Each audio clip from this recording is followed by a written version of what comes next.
wabarakatuh. Waalaikumsalam warahmatullahi wabarakatuh. Ya, adik masih semangat ya. Pukul 9. Kita satu jam ke depan, insya Allah akan bareng untuk mengelupas, membahas mengenai moderasi beragama. Oke, izin share ya untuk materinya. Apakah udah kelihatan ada adik semuanya? Udah Udah, tapi kurang kurang gede ya. Oke, kurang gede. oke siap saya gedekan.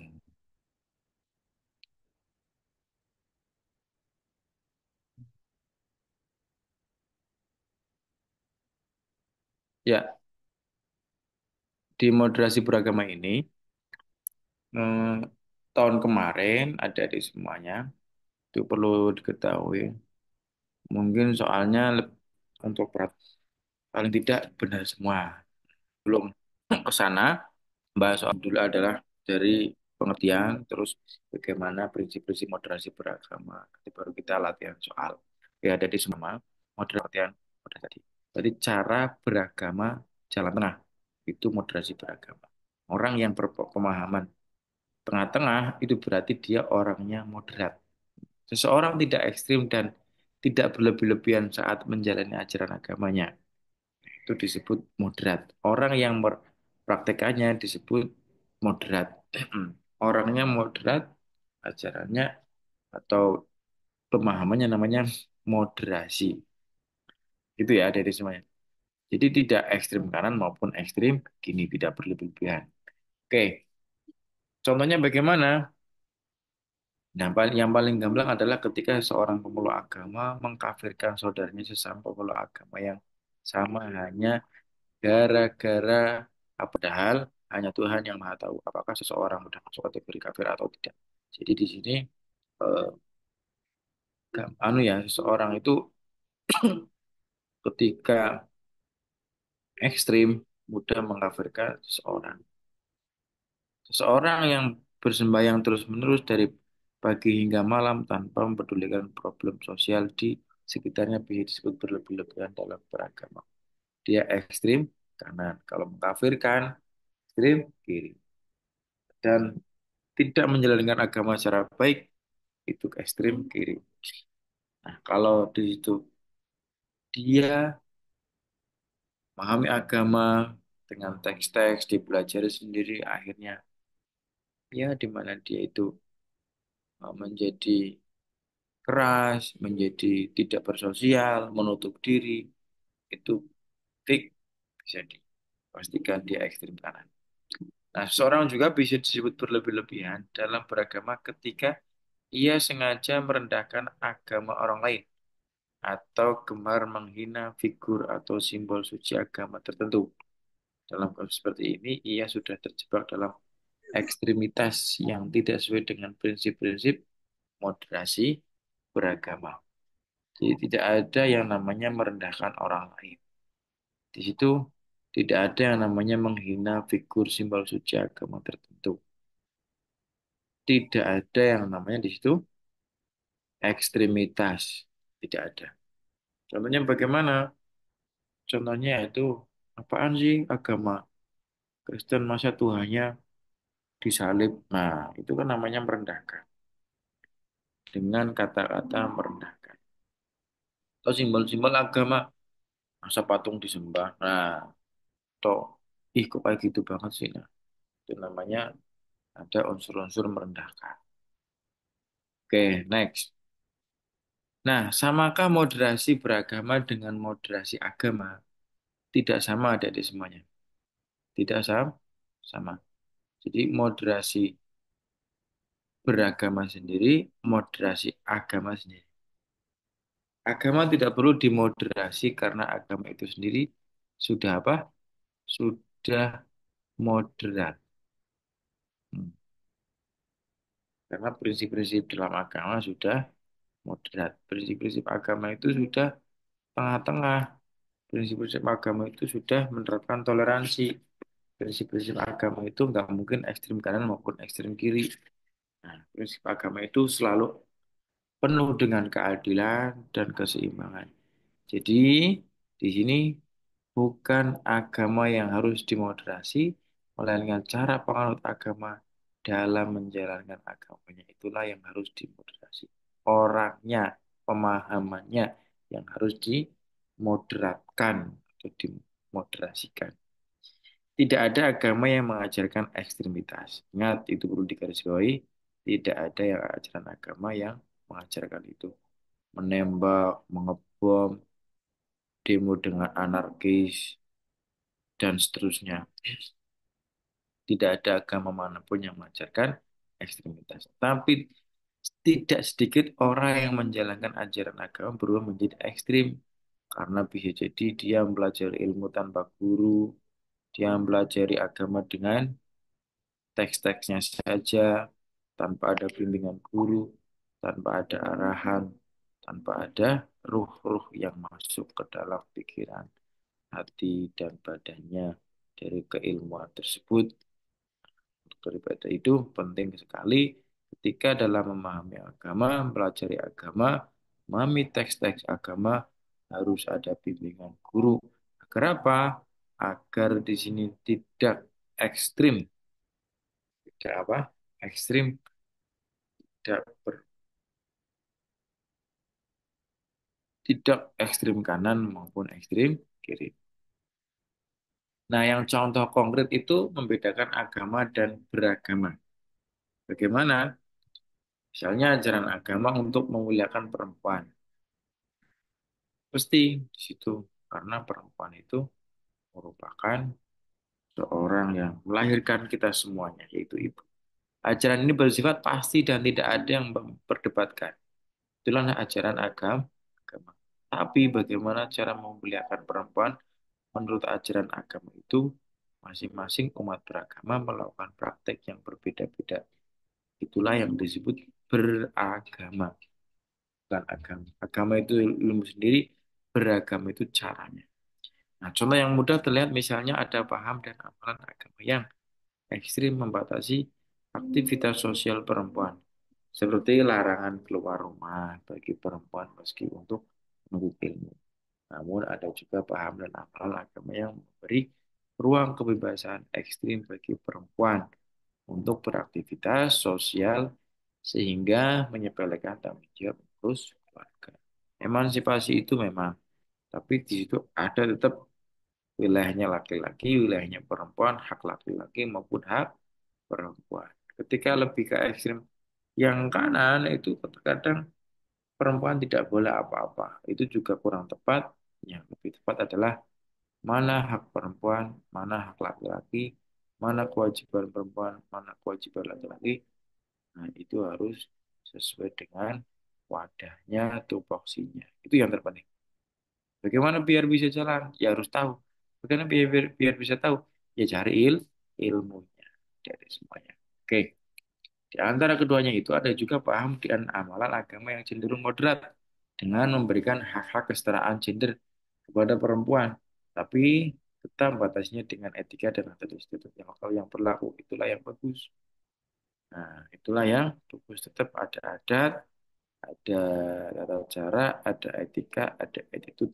Di mana bumi diinjak, dari itu lagi dijinjing. Di mana kalau kita berada, pasti ada budaya. Maka kita harus mengikuti apa yang ada di daerah kita hinggapi atau kita huni atau kita berada. Oke, ada semuanya. Selanjutnya, ada beberapa indikator moderasi beragama. Oke, moderasi beragama bukan hal absurd yang tidak bisa diukur. Nah, keberhasilan moderasi beragama dalam kehidupan masyarakat Indonesia dapat dilihat dari tingginya 4 indikator utama berikut. Nah, beberapa indikator lain selaras dan saling bertautan. Yang pertama adalah komitmen kebangsaan. Penerimaan terhadap prinsip-prinsip berbangsa yang tertuang dalam Konstitusi Undang-Undang 1945 dan regulasi di bawahnya. Oke. Kedua, toleransi menghormati perbedaan. Di situ, nah, komitmen kebangsaan. Oke, saya jelaskan. Seorang katakan moderat apabila dia di situ mengikuti konstitusi yang ada di Indonesia, yaitu Undang-Undang 1945 dan regulasi di bawah. Itu seorang bisa dikatakan apa? Moderat. Jadi ketika seseorang tidak mau mengikuti aturan Undang-Undang 1945, terus Pancasila, malah menyalahkan Pancasila, apa itu Pancasila? Patung, dipajang, kayak berhala, lah itu malah ekstrim. Apa itu bendera? Masa kita hormat? Nah, itu juga bahaya. Pemahaman-pemahaman seperti ini harus dihilangkan ada di sini. Berikutnya adalah toleransi. Menghormati perbedaan dan memberi ruang orang lain untuk keyakinan, ekspresikan keyakinan. Dan menyampaikan pendapat, menghargai kesetaraan, dan sedia bekerja sama. Jadi adik-adik semuanya. Jadi toleransi itu penting sekali. Di Indonesia ada 6 agama. Ada agama Kristen, ada agama Hindu, ada agama Buddha, ada agama Konghucu, ada agama Islam. Hindu, Buddha, dan seterusnya. Jadi Indonesia ini adalah dari perbedaan yang disatukan kemudian jadilah Nusantara atau Indonesia ini. Bukan di mana yang perbedaan itu harus bisa jadi sama, tidak. Tapi perbedaan itu disatukan. Perbedaan disatukan, kemudian jadilah Nusantara Indonesia. Nah, dari pemerintah akan memperlakukan sama sesuai dengan undang-undang, sesuai dengan aturan, bagaimana pemerintah memperlakukan Islam, memperlakukan Kristen, Hindu, Buddha, Konghucu, ya, Protestan, dan seterusnya. Katolik, dan seterusnya. Jadi ada kesetaraan dan sedia bekerja sama. Bekerja sama, dan contoh yang konkret adalah ketika Anda mungkin di Jakarta, ketika di Istiqlal, di depannya itu ada apa? Di depannya ada gereja katedral.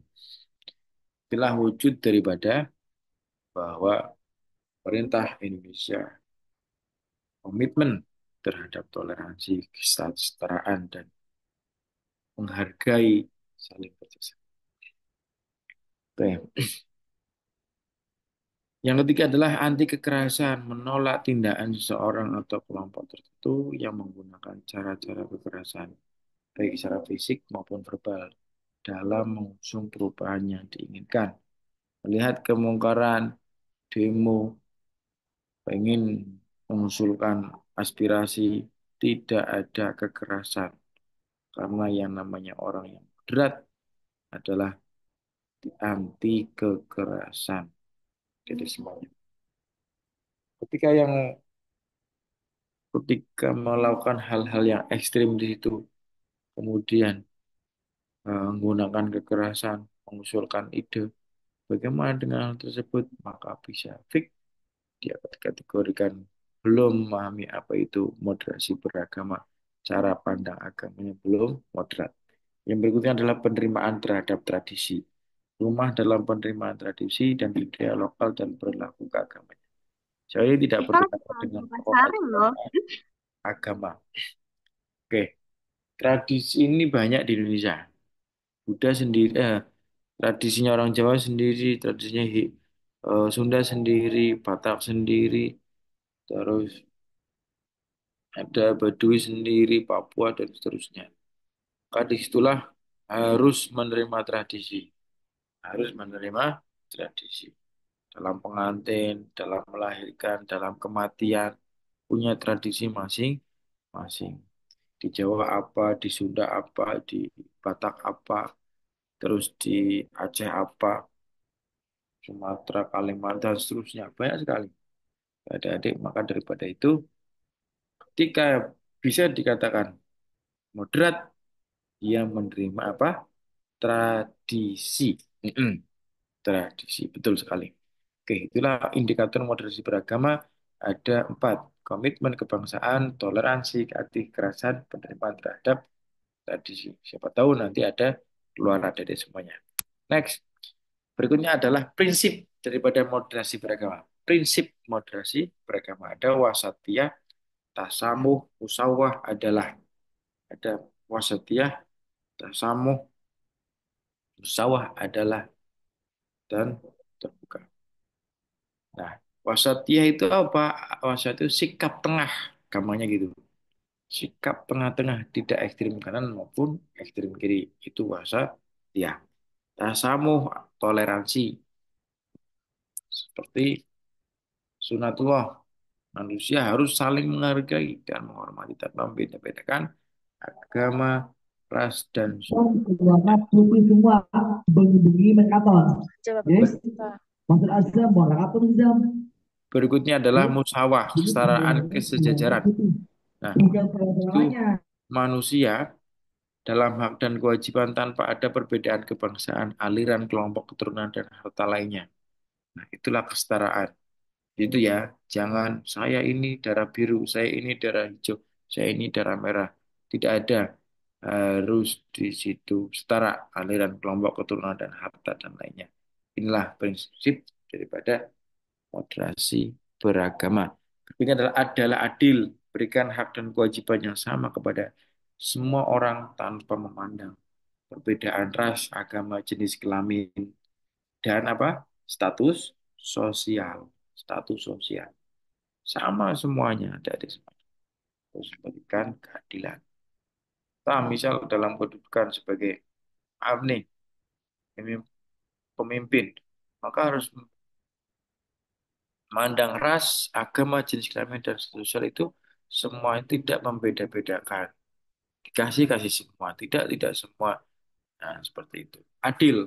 Nah, adil bagaimana? Tentunya yang sesuai aturan. Berikutnya adalah terbuka dan dinamis. Jika beragama yang menerima kritik, masukan untuk kebaikan, serta harus bergerak untuk kebaikan, tidak jumud dan statis. Nah, itulah prinsip daripada moderasi beragama. Tidak statis jalan di tempat, tidak. Tapi dinamis, tapi terbuka, tapi di situ up to date, up to date.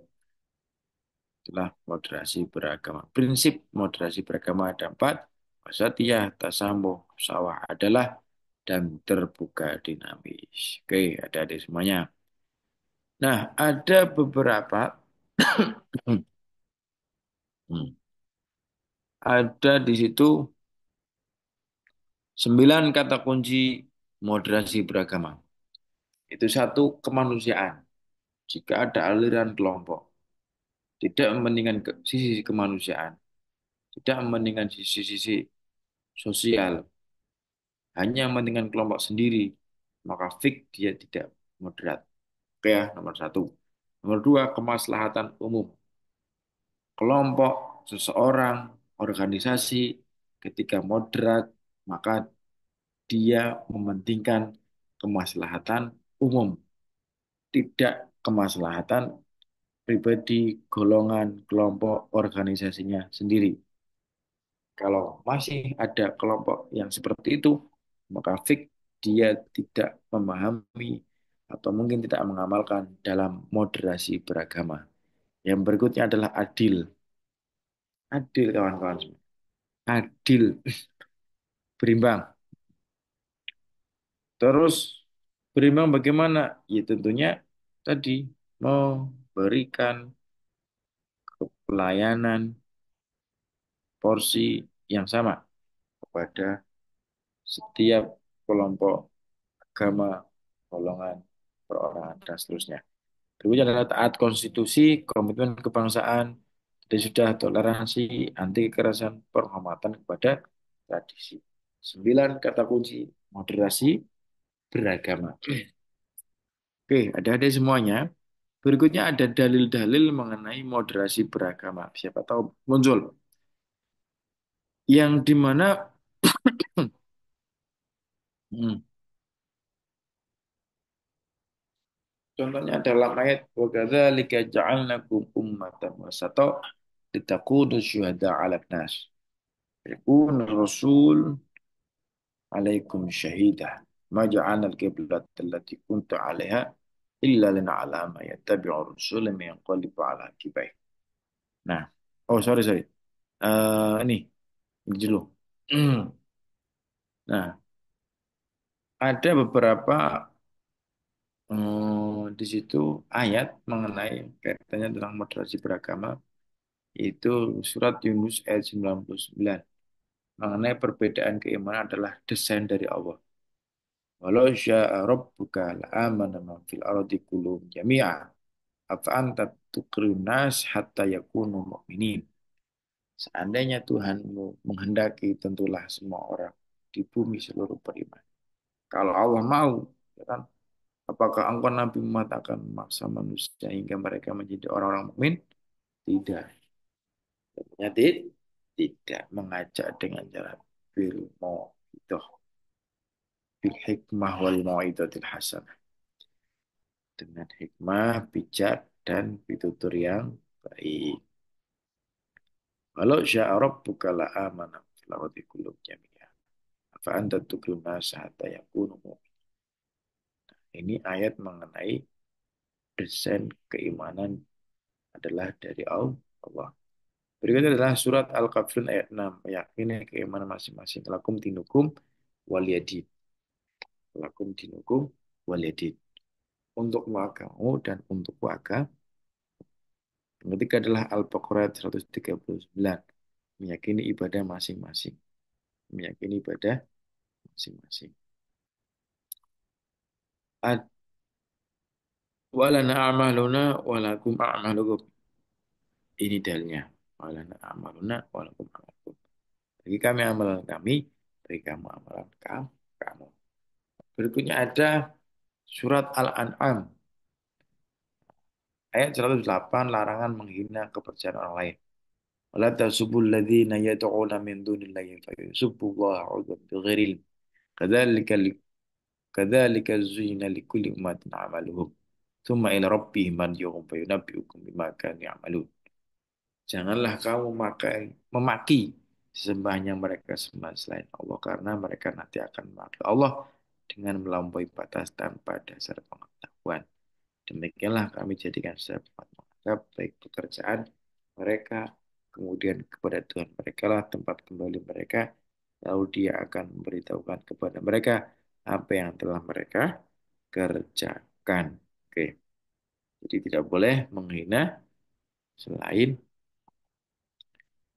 Surat Al-Baqarah ayat 256. Tidak ada pemaksaan dalam beragama. La ikraha fiddin. Qad tabayyana rusydu minal ghayy. Faman yakfur bit-taghuti wa yu'min billahi faqad istamsaka bil urwatil wuthqa la infisama laha wallahu sami'un alim. Tidak ada paksaan dalam agama Islam. Sungguh telah jelas jalan yang benar dari jalan yang sesat. Siapa yang ingkar kepada tauhid dan beriman kepada Allah, sungguh telah berpegang teguh pada tali yang sangat kuat yang tidak akan putus. Allah Maha mendengar lagi Maha tahu.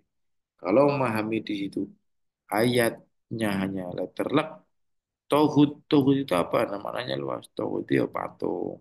Tauhid itu ya berhala-berhala gitu kan. Yang disembah itu tauhid. Tapi kalau bendera terus Garuda pada apa itu lambang Garuda itu bukan tauhid karena enggak disembah. Yang dimaksud tauhid adalah yang disembah. Enggak ada di semuanya. Surat Al-Imran ayat 85. Yakin bahwa Islam adalah pilihan terbaik. Wa may yabtaghi ghairal islami dinan fala yuqbalu min wa fil akhirati minal khasirin. Siapa yang mencari agama selain Islam, sekali-kali agamanya tidak akan diterima darinya.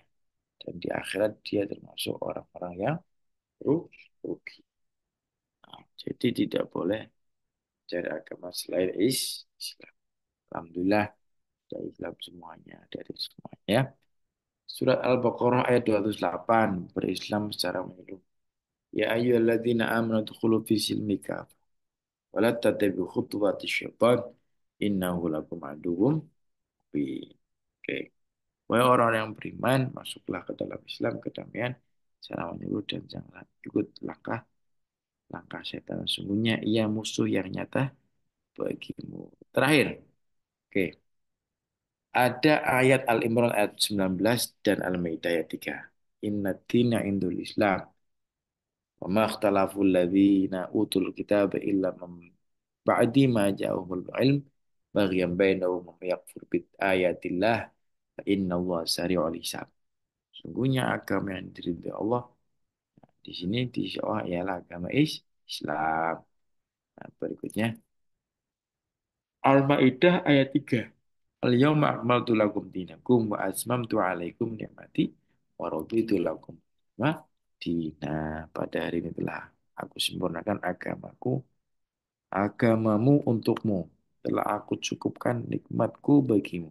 Dan telah aku ridhoi Islam sebagai agama. Oke ya dari semuanya. Itulah eh, poin-poin penting dalam moderasi beragama. Insya Allah soal-soal itu tidak jauh beda dari ini semuanya. Tinggal nanti ada beberapa contoh, ada beberapa apa namanya narasi-narasi biasa seperti narasi-narasi. Oke, berikutnya kita bahas soal ya dari semuanya ya. Soal mungkin ada yang ditanyakan, ada adik mengenai moderasi beragama materi. Kalau tidak ada kita langsung ke soal. Oke, moderasi beragama.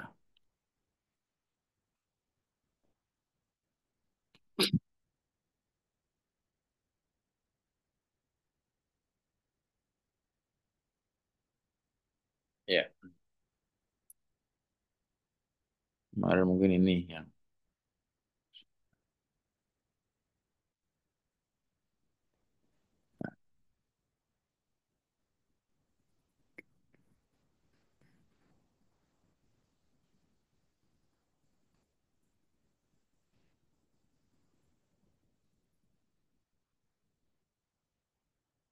kelihatan ada adik. Kelihatan. Oke, boleh dibaca, Mas. Mas David ya.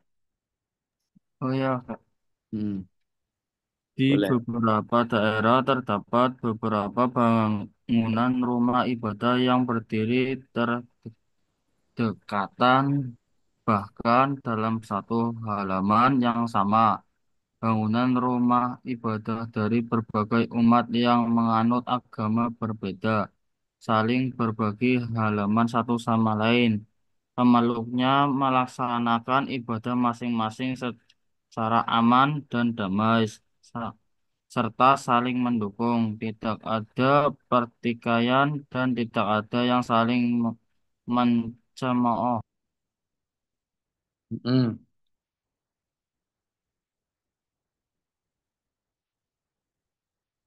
Oke, jawaban yang tepat apa? Kira-kira.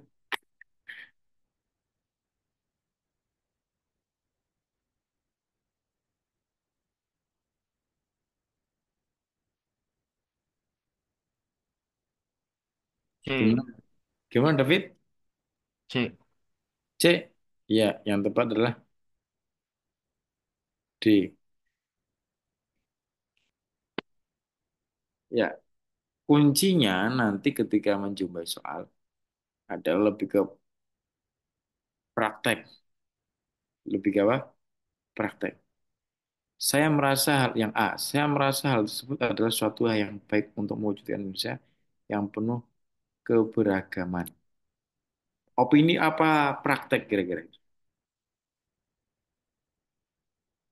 teman-teman semua? Opini atau praktek kira-kira?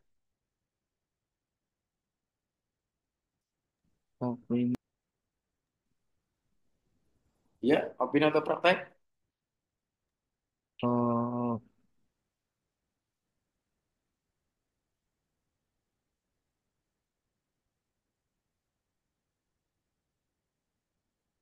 Opini.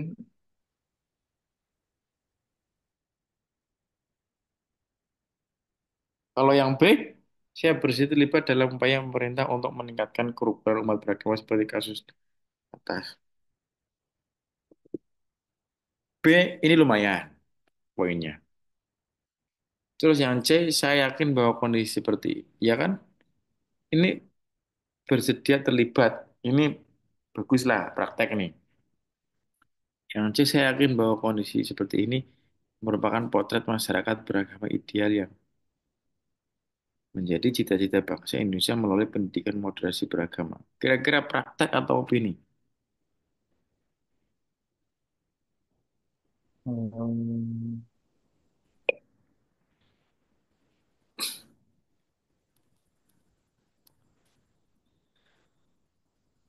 Saya yakin bahwa kondisi seperti ini merupakan potret masyarakat beragama ideal yang menjadi cita-cita bangsa Indonesia.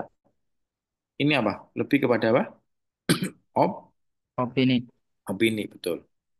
Nah, kenapa yang paling tepat adalah D? Saya bersedia untuk tinggal di lingkungan keagamaan yang memiliki sikap kebersamaan antar agama seperti kasus di atas. Kenapa yang paling D? Karena lebih mengena, lebih jelas. Kalau yang B juga, saya bersedia terlibat. Ini masih umum sifatnya. Masih umum. Kalau yang D lebih konkret. Kalau berdasarkan poin, berdasarkan apa? Poin itu yang D lebih tinggi poinnya.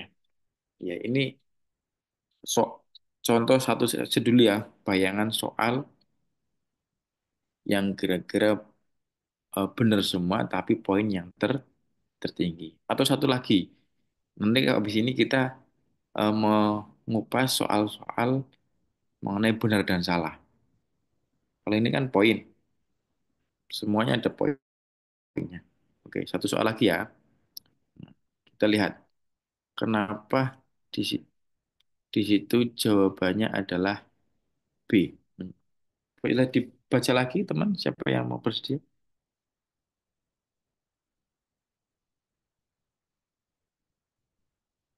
Mas David lagi mungkin.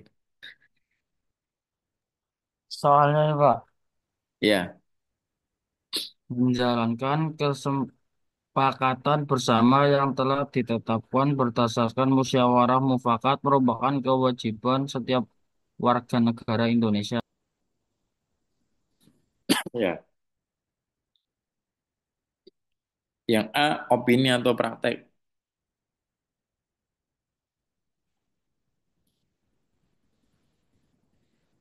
Eh, Opini.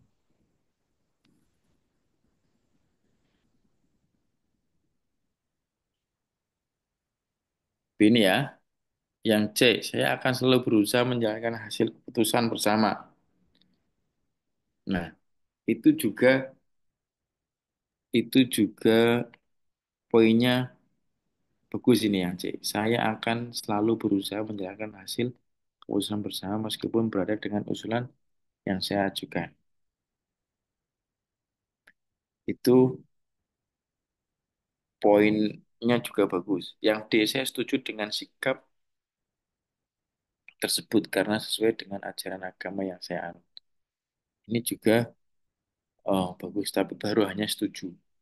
Jadi yang poinnya eh, tinggi itu C, saya akan selalu berusaha menjalankan hasil keputusan. Tapi ada yang lebih tinggi itu saya akan mengajak warga agar selalu konsisten. Karena tidak hanya mementingkan individu, tapi lebih kepada kemanusiaan, lebih kepada kemaslahatan umum. Itu adik-adik semuanya. Gitu ya. Jadi ada tadi eh, 9 kata kunci moderasi beragama. Oke, berikutnya kita kupas lagi soal-soal yang agak ringan.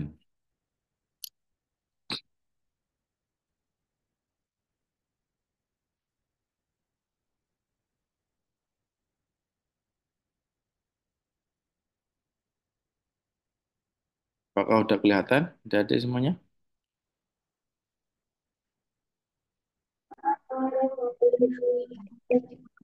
Sudah kelihatan,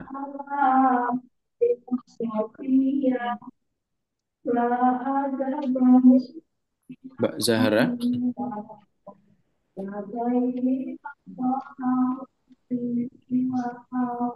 Ya, boleh dibantu? Oke. Di media sosial Anda menemukan banyak ujaran kebencian terhadap kelompok agama tertentu. Sebagai seorang yang berpegang pada prinsip moderasi beragama, tindakan apa yang seharusnya Anda ambil? Oke, jawabannya apa? Adik semuanya?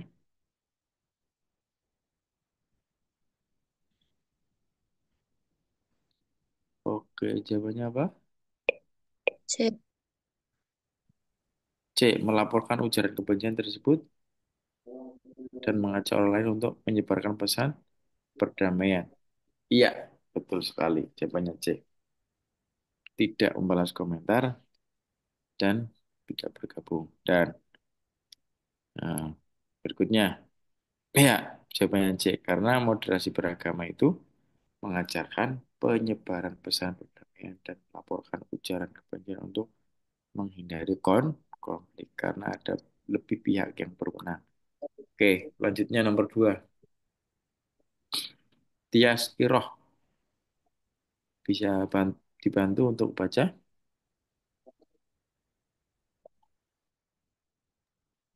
Seorang siswa di madrasah menyaksikan teman-temannya berdebat sengit tentang perbedaan praktik ibadah dalam agama Islam. Salah satu teman memaksakan bahwa caranya adalah yang paling benar. Bagaimana cara terbaik untuk menyelesaikan konflik ini?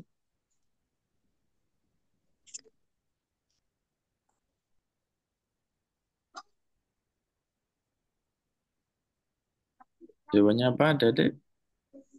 A. Mengajak kedua belah pihak untuk mempelajari lebih lanjut tentang perbedaan yang ada tanpa merasa superior. Iya, betul sekali. Jawabannya A. Prinsip moderasi beragama itu mengedepankan dialog terbuka dengan menghormati perbedaan tanpa merasa lebih superior. Berikutnya, nomor 3. Siapa yang baca?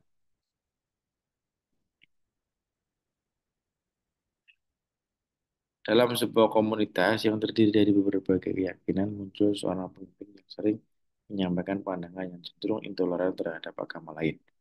Berdasarkan konsep moderasi beragama, langkah apa yang sebaiknya diambil oleh komunitas tersebut untuk menjaga keharmonisan? Jawabannya apa ya semuanya?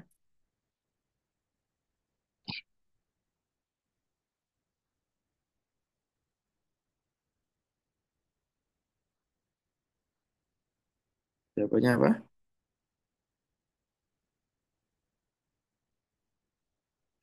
Iya, betul sekali. Jawabannya adalah C. Dialog dan memberikan pemahaman tentang pentingnya toleransi adalah cara yang sesuai dengan moderasi beragama. Mengajak berdialog. Hmm. Oke, nomor 4. Orang atau agama menyampaikan bahwa hanya ada satu cara beribadah yang benar.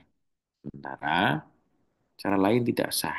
Jika Anda diminta menganalisis pernyataan ini berdasarkan prinsip moderasi beragam, apa kesimpulan Anda?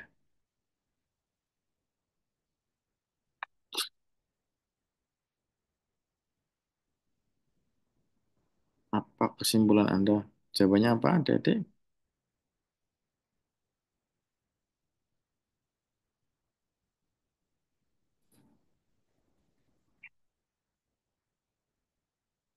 Iya, jawabannya adalah B. Moderasi beragama mengajarkan untuk menghormati perbedaan, cara beribadah, dan menghindari klaim eksklusivitas kebenaran. Ada inklusif, ada eksklusif. Yang diperbenarkan adalah inklusif. Nah, yang tidak boleh adalah eksklusif. Nah, yang dibenarkan adalah inklusif, yang tidak dibenarkan atau tidak sesuai dengan prinsip moderasi beragama adalah eksklusif. Oke, nomor 5. Sebuah sekolah siswa dari latar belakang agama yang berbeda diminta bekerja sama dalam proyek sosial. Salah satu siswa menolak karena merasa hanya agamanya yang benar. Berdasarkan prinsip moderasi beragama, apa yang harus dilakukan oleh guru untuk mengatasi masalah ini? Maka jawabannya adalah kepada adik. B. Iya, B. Tadi kelihatan mengajak siswa tersebut untuk memahami pentingnya kerjasama dalam perbedaan dan dialog lintas agama. Kata kuncinya harus ditandai dialog, kerjasama, seperti itu. Jelas. Nomor 6. Jawabannya apa?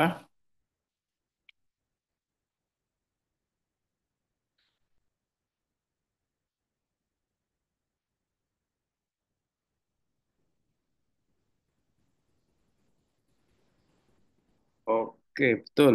B. Betul sekali, B.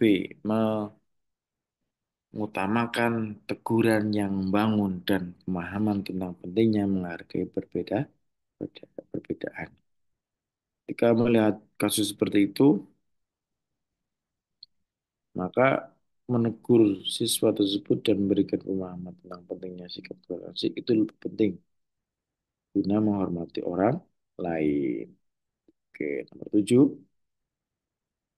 Dalam sebuah ceramah keagamaan, seorang penceramah menyatakan bahwa kelompok agama tertentu harus dihindari dan dianggap musuh. Wah, dihindari aja udah benar. Nah, evaluasinya bagaimana Anda ketika lihat pernyataan seperti itu, mendengarkan pernyataan seperti itu? Yang paling tepat apa, Dede?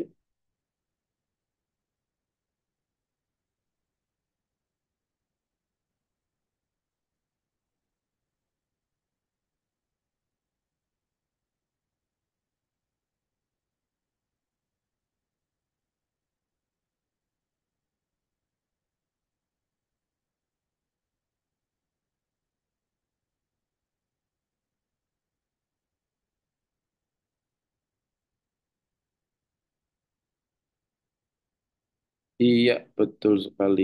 Jawabannya adalah B. Hormatan terhadap perbedaan dan menolak permusuhan antar agama. Karena di situ ketika mendengarkan ada yang ceramah seperti itu merupakan intoleransi. Lawannya toleransi adalah intoleransi. Nomor 8.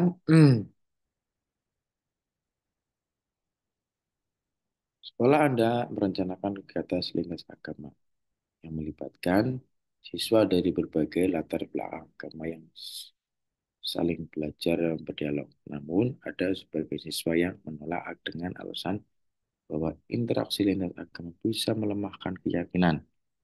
Nah, bagaimana Anda sikapnya?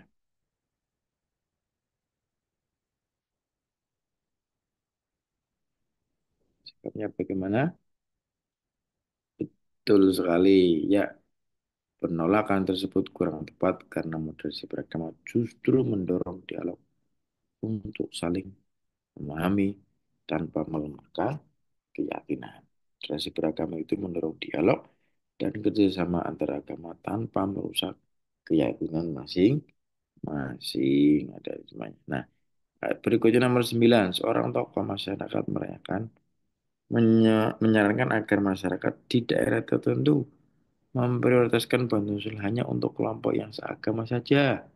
Bagaimana Anda mengevaluasi saran ini? Maka ketika ada hal yang seperti ini adalah saran ini tidak tepat karena bertentangan dengan prinsip moderasi beragama yang mengedepankan keadilan bagi semua. Oke, inklusif dalam bantuan sosial tanpa memandang latar belakang agama. Mendorong sikap inklusif dan sikap adil. Nomor 10. Sebuah sekolah menerapkan program pendidikan berbasis beragama untuk semua. Namun, beberapa orang tua merasa program tersebut tidak sesuai dengan ajaran agama yang merasa yakin nih dan mengusulkan untuk menghentikannya. Nah, berdasarkan evaluasi Anda, bagaimana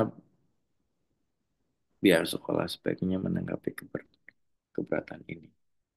Maka di situ jawabannya adalah iya, betul sekali. B. Menjaga program tetap berjalan betul, Mas David. Sambil membuka dialog dengan orang tua untuk menjelaskan manfaat moderasi beragama. Ya, nomor 11. Sebuah sekolah mengadakan acara peringatan Hari Besar Agama tertentu tanpa melibatkan siswa dari agama lain. Hmm. Lantas kebijakan ini dari perspektif moderasi beragama dalam pendidikan bagaimana? Kira-kira jawaban yang tepat gimana, adik-adik? B.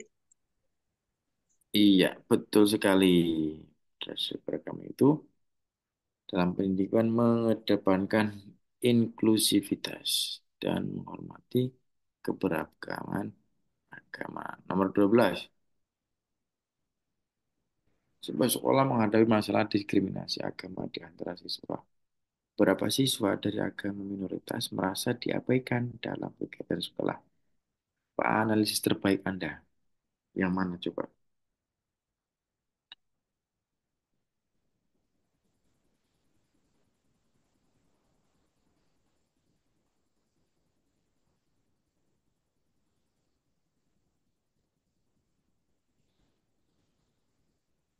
B. Oh iya, betul sekali.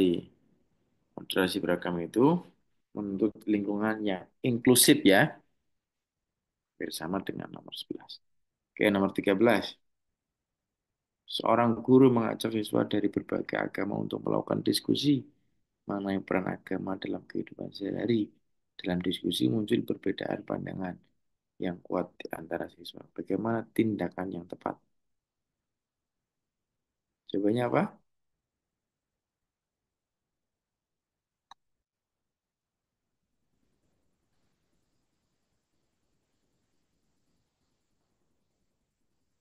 A. Iya, betul sekali. Moderasi beragama mendorong dialog terbuka dan penghargaan terhadap perbedaan pandangan tanpa menimbulkan konflik. Ya, nomor 14. Sekolah Anda menambahkan materi tentang moderasi beragama ke dalam mata pelajaran PKN atau kewarganegaraan. Apa manfaat yang bisa diperoleh dari langkah ini? Jawabannya apa, adik-adik? A. Iya, betul sekali. Menambahkan materi moderasi beragama di PKN atau memperkuat pemahaman siswa tentang toleransi dan kerukunan dalam kehidupan berbangsa dan bernegara. Nomor 15. Pancasila sebagai dasar negara, terutama Indonesia, menempatkan ketuhanan yang Maha Esa sebagai sila pertama. Bagaimana Anda menganalisis penerapan sila ini dalam konteks moderasi beragama di Indonesia? B. Ya, sila ini memastikan bahwa setiap warga negara memiliki kebebasan beragama ya tanpa diskriminasi. Betul sekali. Negara menghormati semua agama dan memberikan kebebasan beragama yang sejalan dengan prinsip moderasi beragama. Nomor 16, pasal 29 ayat 2 tahun Undang-Undang 1945 menyatakan bahwa negara menjamin kemerdekaan tiap-tiap penduduk untuk memeluk agamanya masing-masing dan beribadah menurut agamanya. Nah, bagaimana Anda menganalisis ini? Soal seperti itu. B. Iya, pasal ini mendukung kebebasan beragama dan toleransi dalam kehidupan beragama di Indonesia. Betul sekali. Udah paham ya? Ya, kita sampai 20 soal. Dalam konteks moderasi beragama, bagaimana Anda menganalisis peran Mahkamah Konstitusi dan menafsirkan bahwa hukum yang berkaitan dengan kebebasan beragama di Indonesia?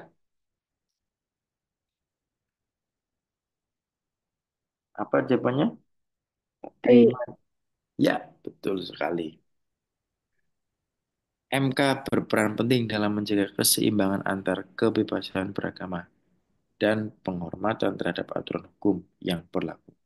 sesuai dengan prinsip moderasi beragama. Nomor 18. Bagaimana Anda menganalisis peran Kementerian Agama dalam penerapan moderasi beragama di Indonesia?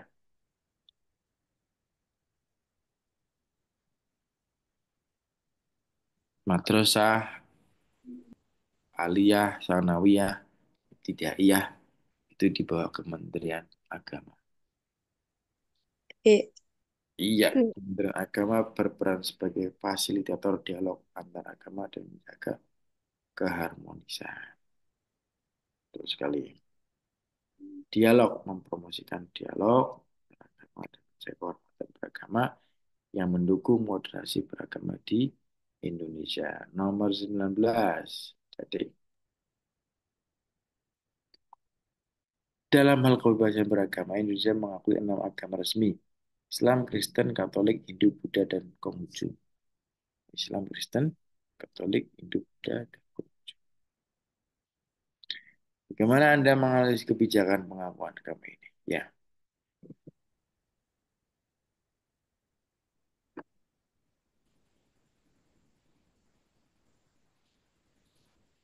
jawabannya apa adik-adik?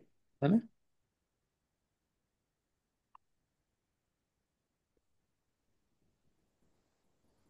B. Iya, betul sekali. D.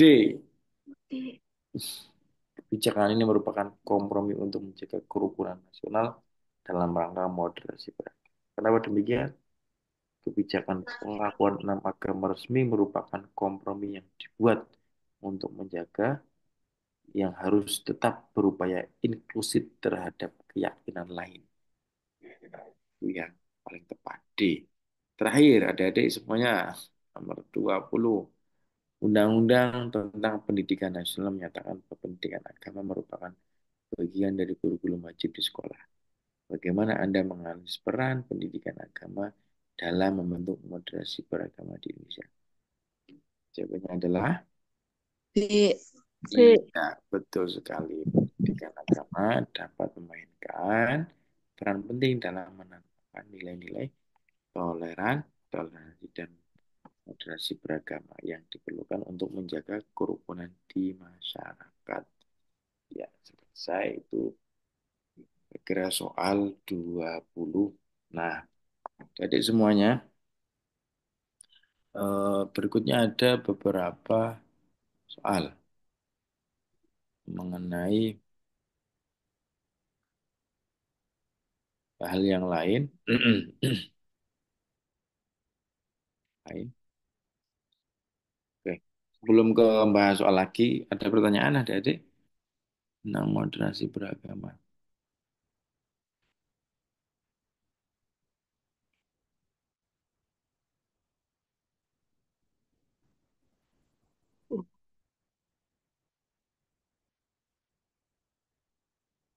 Kalau tidak ada, nah kita lanjut ke soal yang lebih hot. Nah, oke. Di salah satu wilayah Sumatera terdapat sebuah sungai yang jernih dan ikan yang sangat banyak. Terdapat larangan bagi masyarakat untuk tidak mengambil ikan pada satu hari tertentu yang telah ditetapkan oleh pemangku adat. Oh, sorry, sorry. Sebelum saya share ya. Nih, saya share dulu. Oke, mohon maaf. Nah, ini dia. Kelihatan adik-adik? Ya. Oke. Saya ulangi. Di salah satu wilayah Sumatera terdapat sebuah sungai yang jernih dan ikan yang sangat banyak. Terdapat larangan bagi masyarakat agar tidak mengambil ikan pada satu hari tertentu yang telah ditetapkan oleh pemangku adat dan para tokoh masyarakat. Jika ada yang melanggar, maka mereka yang memakan ikan tersebut akan merasakan gatal-gatal di kulitnya. Nah, jawaban yang paling tepat adalah apa? B. Karena saya aktif mensosialisasikan kepada wisatawan atau tamu yang datang agar kepercayaan tersebut dipatuhi. Adik-adik semuanya. Agar dipatuhi.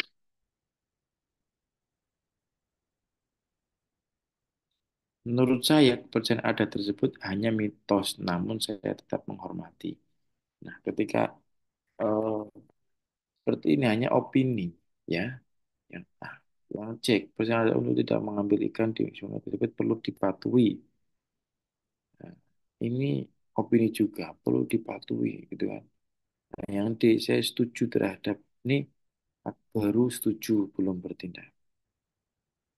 Jadi yang paling poinnya besar adalah B, saya aktif. Nomor 4, salah satu tradisi umat Hindu adalah tradisi upacara ngaben, yaitu upacara membakar jenazah. Sikap saya terhadap tradisi ngaben adalah bagaimana? B, coba kita lihat B. Sebagai wisatawan, saya senang jika ada tradisi ngaben. Ini hanya wujud wujud hati aja saja. Terus wujud ekspresi hati aja. Kalau yang jika saya tinggal di Bali, saya akan berusaha ikut membantu terlaksana tradisi ngaben agar berjalan lancar. Nah, ini kurang tepat karena tidak perlu ikut di dalam upacara itu karena Anda sebagai agamanya yang berbeda tidak perlu ikut di situ, ikut upacara karena sudah berbeda keyakinan. Yang D, saya tidak berasal dari Bali, saya tidak keberatan dengan tradisi ngaben. Nah, itu masih apa ya, semacam egois, kurang kayak tertutup. Nah, yang A adalah paling tepat. Apapun agama, selama ia tinggal di Bali, maka ia harus menghormati tradisi ngaben. Inilah yang paling tepat ada di semuanya. Jadi ada pesan juga untuk yang lain. Tidak hanya Islam, tidak hanya Hindu, Buddha, tidak hanya Konghucu, tidak ada Protestan, Kristen. Tapi ketika apapun agama, selama ia di Bali, maka harus mengikuti tradisi ngaben. Menghormati, sorry, menghormati. Tidak ikut, tapi menghormati. Karena ketika sudah ke wilayah ibadah, maka kita tidak boleh ikut-ikutan. Cukup menghormati. Ya, nomor 5, janganlah kita berkata kasar pada orang lain yang telah menghina agama kita. Saya setuju dengan anjuran tersebut. Saya masih berusaha memadukan anjuran tersebut. Ini masih milih-milih pikirannya. Saya meyakini bahwa anjuran tersebut adalah hal yang terbaik. Ini hanya meyakini. Nah, jadi ketika ada meyakini dan setuju itu lebih kuat yang setuju. Dulu saya membalas orang yang menghina. Nah, itu kurang tepat juga yang D. Yang paling tepat adalah yang B. Saya setuju dengan apa anjuran tersebut. Ada semuanya. Ya, waktunya sudah selesai.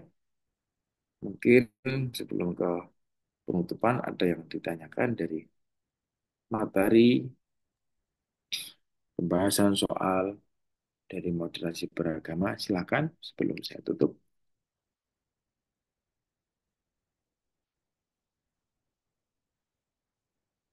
Tidak ada? Tidak. Oh iya, terima kasih. Semoga pertemuan malam ini yang terakhir jadikan berkah adik-adik semuanya. Kita tunggu di IC Pekalongan. Semoga hasil maksud hajatnya kabul. Amin, amin ya rabbal alamin. Terima kasih Bapak Gundi sama Bapak Sin sebagai Kepala Madrasah dan adik-adik semuanya. Terima kasih yang sudah mengikuti dengan baik. Dari saya kurang lebihnya mohon maaf. Kita akhiri bersama dengan bacaan hamdalah. Alhamdulillahirabbil alamin. Ya. Assalamualaikum warahmatullahi wabarakatuh. Waalaikumsalam warahmatullahi wabarakatuh.